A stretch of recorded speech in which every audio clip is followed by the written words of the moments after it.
Imagine settling into bed, pulling the covers close, and drifting into what you believe is a safe, restorative slumber. The world outside goes quiet, your breathing deepens, and your body begins its nightly repairs.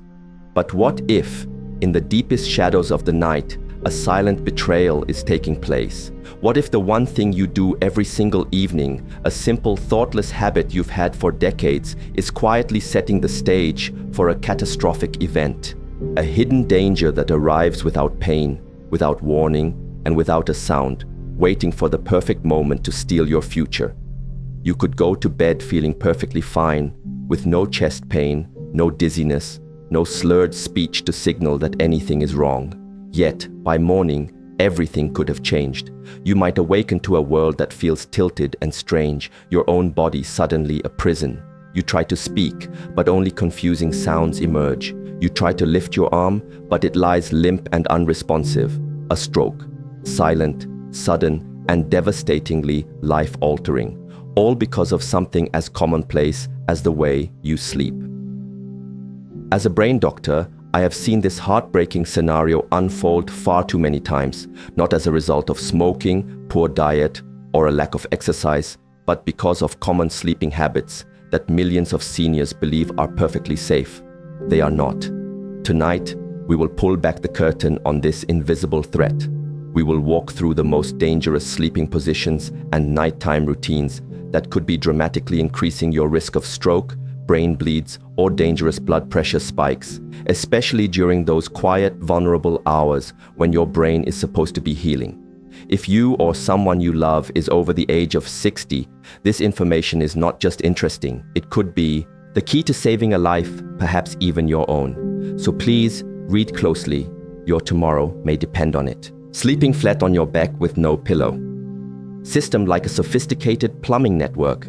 During the day, when you are upright, gravity helps drain the used, deoxygenated blood out of your brain through the jugular veins. At night, when you lie down, this process is already harder. When you lie completely flat, you eliminate gravity's assistance entirely. In an older individual whose vascular pipes may be stiffened with age, a condition known as arteriosclerosis, this slowdown is much more pronounced. The blood flow becomes sluggish, and just like in a slow-moving river, sediment begins to settle. In this case, the sediment is platelets and other clotting factors, which begin to stick together. Over the course of several hours, a small clot can form, adhering to the wall of a vein or a narrowed artery. You feel nothing. You are in a deep, seemingly peaceful sleep, but inside your neck or brain, a time bomb is being assembled. I want to tell you about a patient of mine, Mr. Leonard Whitaker, a 77-year-old retired mechanic from Michigan.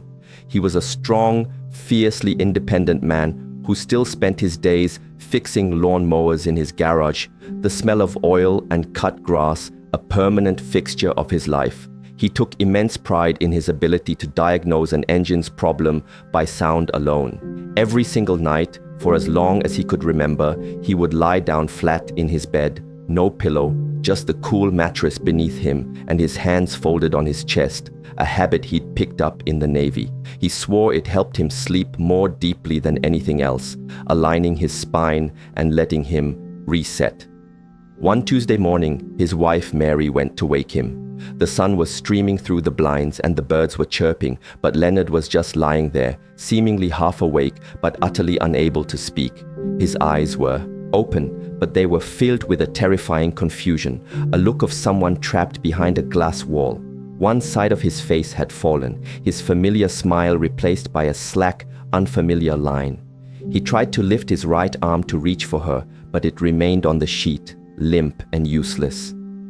At the hospital, a brain scan revealed a clot in his left middle cerebral artery, a type of ischemic stroke that often occurs when blood thickens and clots inside narrowed vessels during sleep. His carotid arteries were stiff from age, a common finding in men his age. But the precipitating factor, his doctors concluded, was the chronic pooling of blood in his cerebral circulation, night after night, linked directly back to his flat, sleeping position. They worked quickly to administer clot-busting drugs, but the damage was done. Leonard was never the same. His sharp mind is still there, but his speech is slower now, a constant, frustrating effort to form words that once came so easily. He uses a walker to get around the house, the garage now a quiet monument to the man he used to be. And every single night, his wife Mary carefully props him up on a large wedge pillow, a simple device they both wish with all their hearts they had known about years earlier, a wish filled with the silent, heavy weight of if only. What you must understand is that when you lie flat, especially with age-related vascular changes, the venous drainage from your brain becomes compromised. It's like a plumbing system in an old house. Everything slows down and stagnant water becomes a breeding ground for problems. This increased pressure inside the skull, known as intracranial pressure, also reduces the amount of fresh oxygenated blood that can enter. Your brain is essentially being starved and congested at the same time. Add in the natural dehydration that occurs overnight, which makes the blood thicker and more prone to clotting, and a potential dip in oxygen saturation from minor sleep-disordered breathing, and you have created the perfect storm for a stroke. The simplest, most life-saving adjustment you can make tonight is to elevate your head slightly, about 30 degrees. This gentle angle allows gravity to become your ally again, assisting the smooth drainage of blood, reducing pressure inside the skull, and allowing your brain to perfuse with oxygen more evenly and efficiently. You don't necessarily need an expensive hospital bed. Even 1 or 2 firm, supportive pillows can make a world of difference. A wedge pillow is an even better option, as it elevates your entire torso, preventing the kind of neck crimping that a stack of soft pillows can cause. This isn't just about comfort, it's about safeguarding the most precious and delicate organ in your body. It's about protecting your independence, your memories, your ability to tell stories, to laugh, and to be you. With tears in his eyes, Leonard once told me, "Doc, I spent my whole life working on engines, understanding how fluids needed to flow. If someone had just told me my own engine was at risk, that sleeping flat could do this, I would have changed it years ago." Let me be that someone for you today. Do not let a lifetime of habit betray you in a single night. Sleeping face down. There is another quiet mistake that many older adults make every night, a position that can feel comforting, familiar, and deceptively harmless, sleeping on your stomach. Perhaps you started doing it to ease a nagging backache, or maybe you enjoy the gentle pressure on your chest, the way it makes you feel cocooned and secure against the world. It can feel like the coziest position, a return to a primal sense of safety. But I am here to tell you something you may have never heard from your family doctor, something that is critically important for anyone over 60, sleeping face down in what medical professionals call the prone position, can be one of the most mechanically dangerous things you can do for your brain. While a younger, more resilient body with flexible arteries and robust circulation might tolerate this position with minimal issue, as we age, our physiology changes. Our circulation slows, our arteries harden with plaque and lose their elasticity, and our oxygen levels can dip more easily, especially during the deepest stages of sleep. In this more fragile state, the prone position transforms from a comfortable habit into a nightly gamble with your neurological health. You are, in effect, creating a physical obstruction to the very lifelines that keep your brain functioning, and you are doing it for hours at a time, every single night, without ever feeling the danger. When you sleep on your stomach, a series of dangerous mechanical and physiological events begins to unfold. First and most obviously, to breathe, you must turn your head sharply to one side, often at a near 90-degree angle.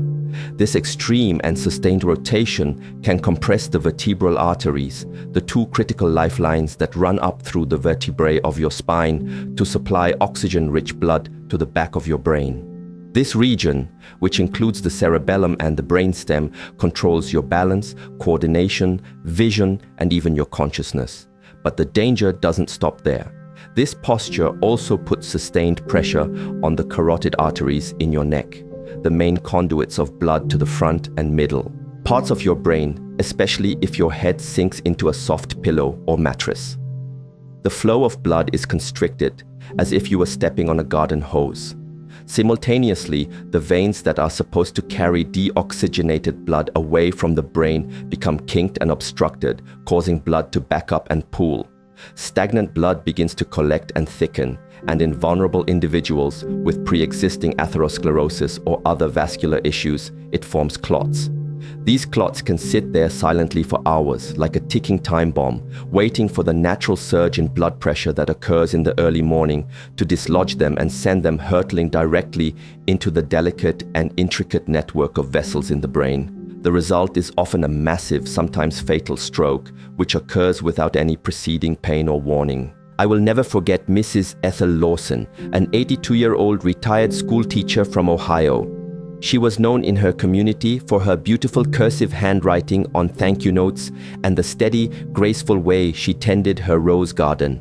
Her daughter found her one morning lying awkwardly on her stomach in bed, the sheets tangled around her.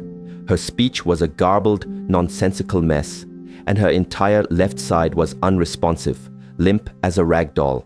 Ethel was rushed to the hospital, where brain scans showed a large ischemic stroke affecting her cerebellum, the very part of her brain that had once orchestrated her elegant handwriting and her steady, balanced gait. The medical team initially looked for the usual culprits, but Ethel's cholesterol was normal. She had no history of high blood pressure or heart arrhythmia. As they dug into her daily life, her daughter mentioned that her mother had been sleeping on her stomach for years, claiming it was the only way she could get comfortable with her arthritis. The cause became terrifyingly clear. Ethel's carotid and vertebral arteries, like those of many octogenarians, were moderately narrowed by age. The hours she spent each night sleeping face down, with her neck twisted at that harsh angle, had reduced blood flow just enough, for just long enough, to allow a devastating clot to form in that compromised vessel. Ethel survived, but her life was forever altered. She can no longer write those beautiful notes, and she struggles to walk even a few steps without the aid of a walker.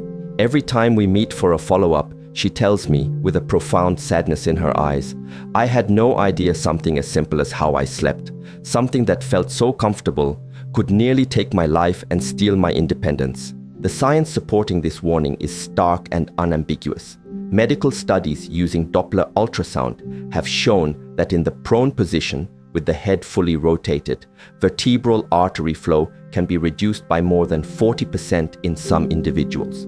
Furthermore, the physical compression of the chest against the mattress limits how much your lungs can expand with each breath, leading to lower blood oxygen saturation throughout the night. This places additional, unnecessary stress on your heart and brain, which are already working harder due to the constricted blood flow. If you are someone who snores, has diagnosed or undiagnosed sleep apnea, or takes sedatives or sleep medications, sleeping face down is even more perilous. In these states, your body is less responsive to distress signals like low oxygen. Your airway is more likely to collapse, and the chance of a silent, oxygen-starved stroke skyrockets. If you or someone you love is in the habit of sleeping on your stomach, I urge you, with all the seriousness I can convey, to begin the process of changing this habit tonight. Try switching to your side with a firm, supportive pillow that keeps your head and neck aligned with your spine, as if you were standing up straight. A pillow placed between your knees can help keep your hips aligned and make the side position more comfortable. These small changes are not about finding a new temporary comfort. They are about long-term survival. Because what feels cozy and safe might be putting deadly pressure on the very arteries that keep your brain alive and functioning. Sleeping with a heavy blanket over the head. There's a small, deeply personal habit that many seniors carry with them from childhood into old age, something comforting and almost ritualistic that we do without a second thought. On a chilly night, or when the first hint of morning light creeps into the room, we pull the blanket up over our heads. Maybe it's to block out the light, the intrusive sound of a snoring partner, or the low hum of a fan. Or perhaps, like many who grew up in colder homes with drafty windows, we find a unique kind of peace and security under that warm, silent cocoon, a self-made cave that shuts out the world. It feels safe, it feels warm, it feels like a return to the womb. But for older adults, this seemingly innocent nighttime habit can quietly turn deadly. When you sleep with a heavy blanket or a thick quilt pulled up over your head, you are not just blocking out the world. You are severely and progressively limiting your own air supply, creating a dangerous microenvironment of oxygen deprivation and carbon dioxide toxicity right where you breathe. Over the course of the night, inside that tiny enclosed space, the oxygen levels begin to drop, steadily as you consume it with every breath. Meanwhile, carbon dioxide, the waste gas we exhale, has nowhere to dissipate and begins to build up to toxic levels around your nose and mouth. While a younger, healthier body with a robust respiratory drive may have tolerated this temporary imbalance decades ago, at 60, 70, or 80, your brain and cardiovascular system simply do not recover from this kind of stress in the same way. This state of low oxygen, known as hypoxia, and high carbon dioxide, known as hypercapnia, places immense strain on your entire body, and most critically, it increases the risk of your blood thickening and forming dangerous clots in your brain. Let me tell you about Mr. Richard Hale, an 81-year-old retired postmaster from Iowa, a man who lived a life of routine and quiet contentment. A quiet, thoughtful man, Richard had always loved the feeling of sleeping in complete, absolute darkness and silence. He'd been pulling the covers over his head since he was a boy, sharing a room with his brothers. His wife, Clara, had gently teased him about it for over 50 years, saying he looked like a bundled-up caterpillar every night, but it made him feel safe and relaxed, and it was a habit he never saw any reason to change. So every evening, he would tuck himself in tightly, pulling a thick, heavy quilt his grandmother had made over his head and curling into a deep sleep. Then, one cold winter morning, Richard didn't get out of bed at his usual time. Alarmed, Clara went to check on him. She found him groggy and profoundly unresponsive, barely able to open his eyes, his breathing shallow. When the paramedics arrived, his blood oxygen levels were dangerously low in the low 80s, a level that signals severe respiratory distress.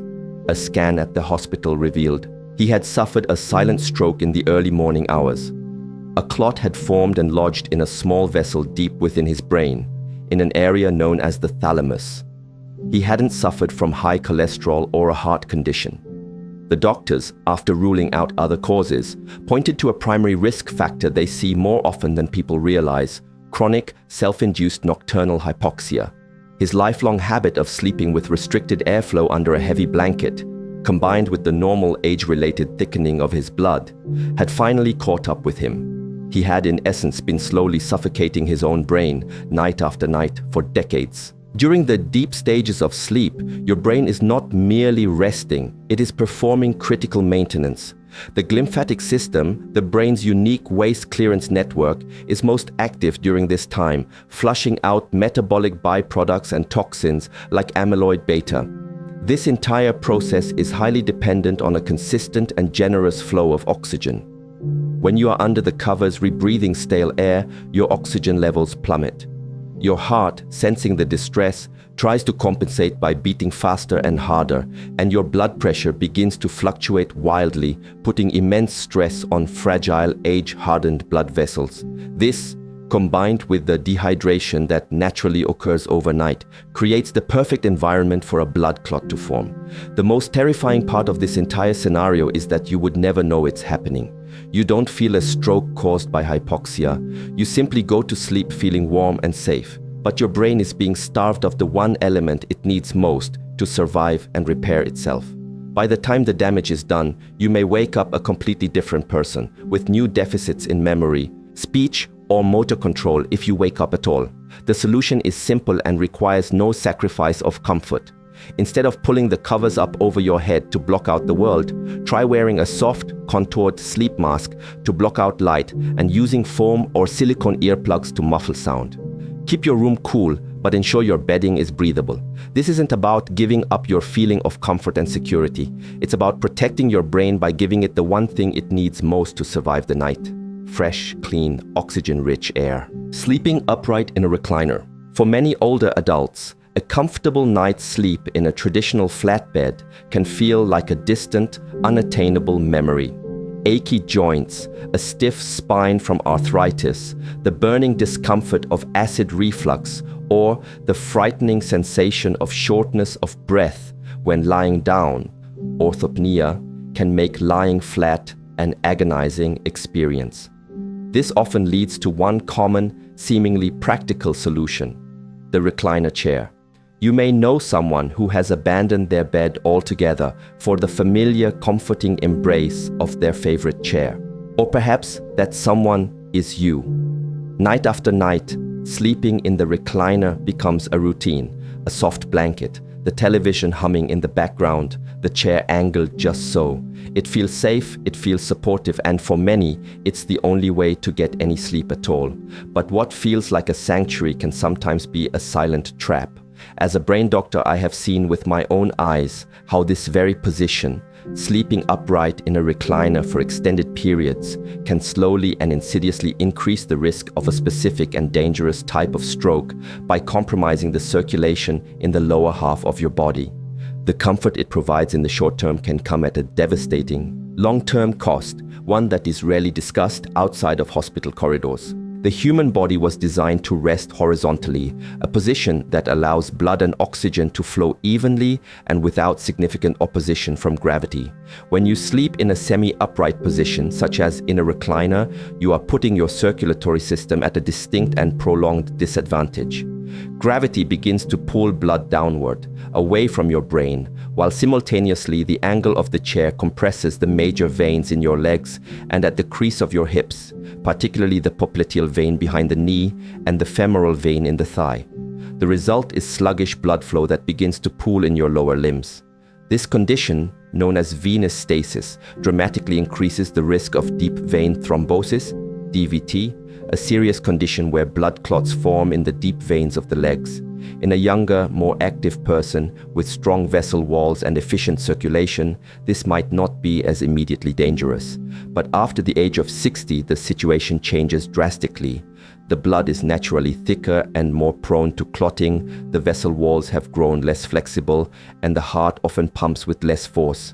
That slow-moving, stagnant blood pooled in your lower body becomes a fertile breeding ground for clots, small, sticky, silent threats that can grow over hours or days. These clots can travel upward during the night, or more commonly, when you first stand up in the morning and the sudden movement and muscle contraction dislodges them. All it takes is for one of those clots to break free, travel through the heart, and become lodged in one of the smaller vessels in your lungs, causing a pulmonary embolism, or critically in your brain, causing an embolic stroke.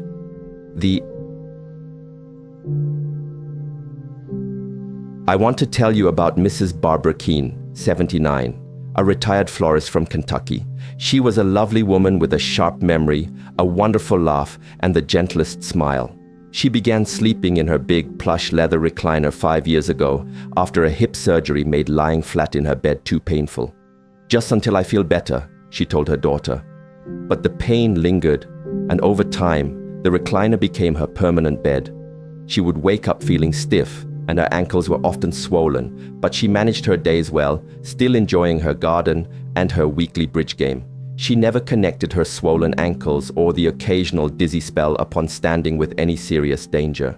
Then, one morning, her daughter, who had come to take her to a doctor's appointment, found her still in the chair, awake but confused and barely able to move her left hand.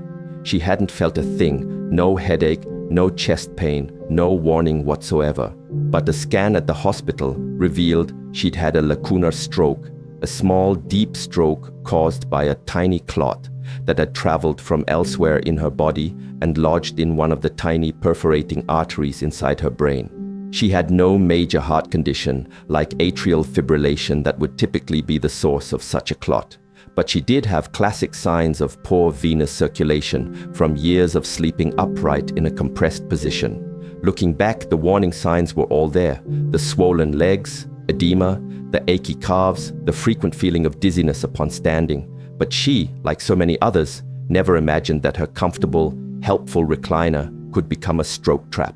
If you must sleep elevated due to a medical condition like congestive heart failure, COPD, or severe acid, Reflux. It is far safer and more effective to use a hospital-style adjustable bed or a firm wedge pillow system that elevates your entire torso as a single unit, keeping your body in a straight line from your hips to your head. This prevents the sharp, circulation-restricting angle at the hips and knees that a recliner creates. It's also crucial to get up, stretch, and move your legs regularly to support circulation and prevent blood from pooling. If you are confined to a chair for long periods, simple exercises like ankle pumps, flexing your feet up and down, can make a significant difference. Barbara now sleeps in an adjustable bed again, with her head slightly raised and a body pillow supporting her hip. She often tells me, "I thought I was making things easier for myself, being practical. I never realized I was making them more dangerous." For seniors, the danger is often not in moving too much, but in staying still in the wrong position for far too long, allowing gravity and time to work against the very systems that keep us alive and well. Your favorite chair may feel like a friend, but if it's your bed, it may be a friend that is betraying you. Sleeping on the right side with an arm under the pillow. There is a sleeping position that millions of people, especially older adults, find uniquely comforting. It feels natural, secure, and deeply familiar, a posture we adopt without a moment's thought. You lie on your right side, tuck a soft pillow under your head, and out of pure habit you slide your right arm underneath it, cradling your head or the pillow itself. You drift off to sleep, thinking nothing of it, just as you've done for 10, 20, or perhaps 50 years. It feels right, it feels stable. But as a brain doctor who has treated the devastating aftermath of nighttime strokes, I must tell you that for seniors, this may be the single most dangerous common sleeping position of all. The danger is not because it causes immediate pain or obvious discomfort, but because it quietly and systematically restricts blood flow to your brain night after night, increasing your risk of a stroke during the very hours you believe you are safest.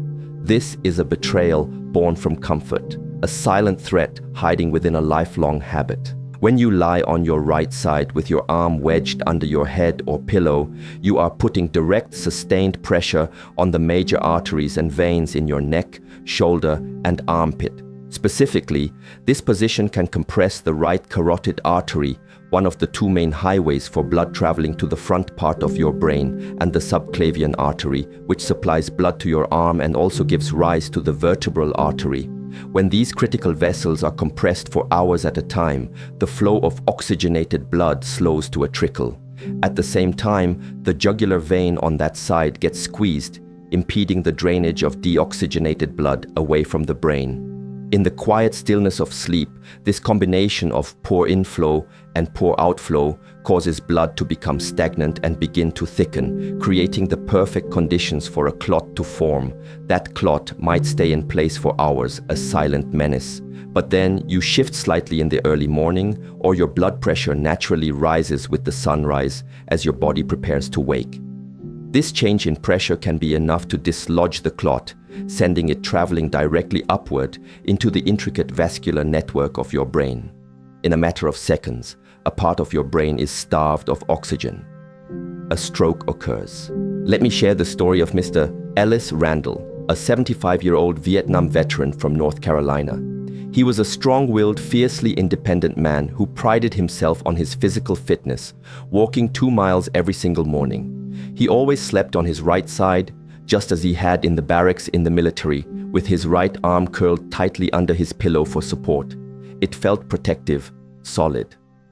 One morning, his wife found him sitting on the edge of the bed, dazed and struggling to put on his slippers, unable to move his left leg. Scans at the hospital revealed a significant right hemisphere stroke caused by a clot in his middle cerebral artery. But Ellis didn't have high cholesterol, he wasn't diabetic, and he didn't smoke. His heart rhythm was perfectly normal. As we meticulously reviewed his daily habits and medical history, the puzzle pieces began to fit. Chronic nightly pressure on his right side, combined with years of sleeping on that arm, had likely contributed to a condition called thoracic outlet syndrome, compressing the vessels and nerves in that area. An ultrasound showed a mild narrowing of his right carotid artery, nothing that would typically be alarming on its own.